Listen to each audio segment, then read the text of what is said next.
Now that I have your attention, I want to announce something. I finally have a P.O. box. Once a month I will do a live stream where I open it all, and that will also end up as a video on the channel. So send me everything you got at this address below my face, and let's overload my local postal service, because the P.O. box is tiny, so we can easily do that. Back in the day, I did a video on the Koopa wizards that are seen throughout the series using their abilities to transform the world. However, there's one of them that I mentioned but didn't really cover. Kamek, the advisor of Bowser himself. This character played a big role in the early and later games, but in the beginning, he was seen in quite a different but important semi-spin-off game. So now the question is, how did this powerful magic user change over the years in terms of use, gameplay, story, and design? Well, let's find out. Kamek is an old yet powerful Magic Koopa and a high-ranking member in the Koopa Troop. And the origin of this important character is quite interesting, because all of it started with this. Prior to the development of Super Mario World 2 Yoshi's Island, which was sort of a spin-off game and only got the Super Mario title to sell it more effectively, singular Koopas had already been depicted in important roles as elite members of the Koopa Troop across various games and other stuff. Examples of this include Wizenheimer from the Super Mario World cartoon,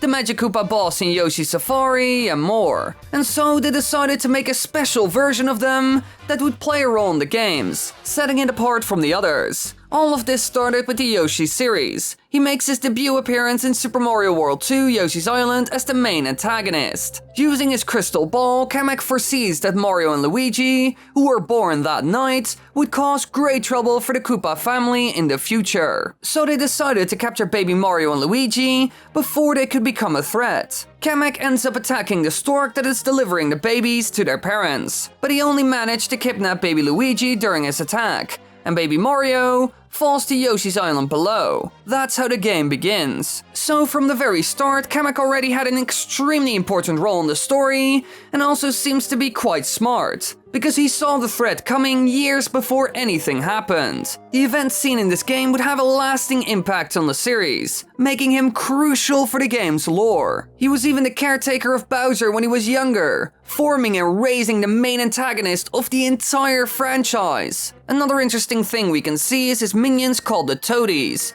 who somewhat resemble him. They have propellers on their heads and are normally dressed in red, causing them to somewhat resemble Fly Guys. Now, the word toady means underling. However, we aren't sure what the relationship is between them and Kamek. It could be simple minions that do everything their master says, or maybe even apprentices of this mighty wizard. Now, in almost every boss battle, he would play a huge role by using his magic to increase the boss enemy's size. He even showed off other abilities, like being able to fly on a broom like some sort of witch, shoot magic blasts, transforming blocks into other things, and even teleportation. This clearly shows that Kamek is quite a step up compared to your normal Magic Koopa, which would explain why he is a higher ranking member and so close to Bowser. Now at the end of this game, he also tries to stop you himself at two specific points in the final level. At the entrance to Bowser's castle, where he tries to stop you from entering it by flying into them on his broom, while Yoshi tries to fly across a large gap as a helicopter,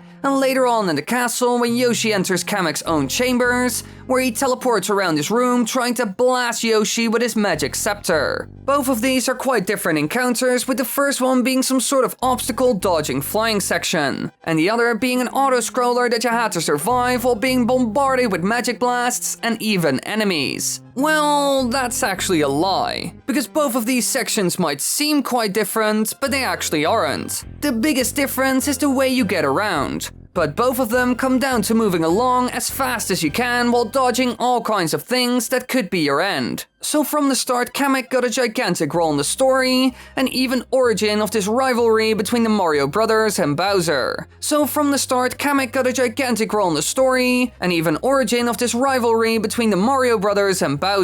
However, what would happen after this? Well, he was seen in a spin-off game, and another.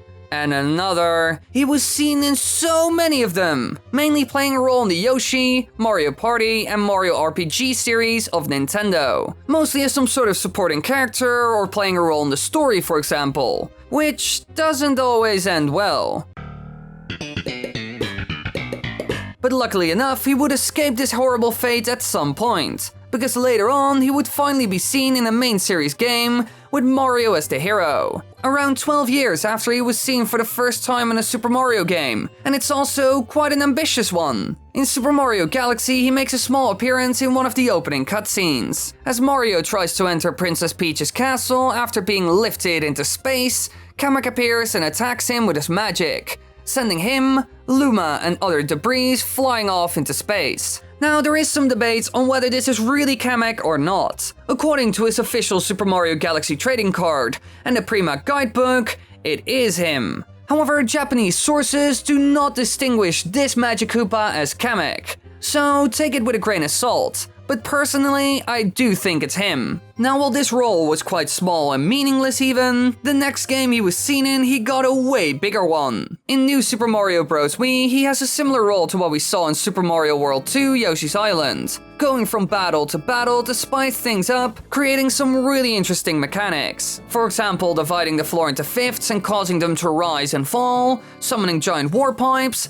changing the size of things, and more. This is an incredibly important element of the game, because you first fight the bosses under normal circumstances, and then he will add a twist to the second showdown. Those new elements are needed. However, he doesn't only do that, you also end up fighting him, and this fight is similar to what we saw in the first Yoshi game. He casts magic on the field, causing the whole arena to start side-scrolling. Then he teleports onto the field, casting his own type of magic as well, and if the bolts land on the side-scrolling blocks, it turns them into random enemies, a super mushroom, or coins. So as you can see, this is almost an exact copy of the fight we saw in his debut title. But this time, there's a way to end it yourself, because it takes 3 stomps to take down the Magic Koopa, while this wasn't possible in the other title. But there is also some original stuff, because in this game we see Kamek play a certain part in the story that would later be seen in another game. Because after Bowser's defeat, the princess inside the cage turned around,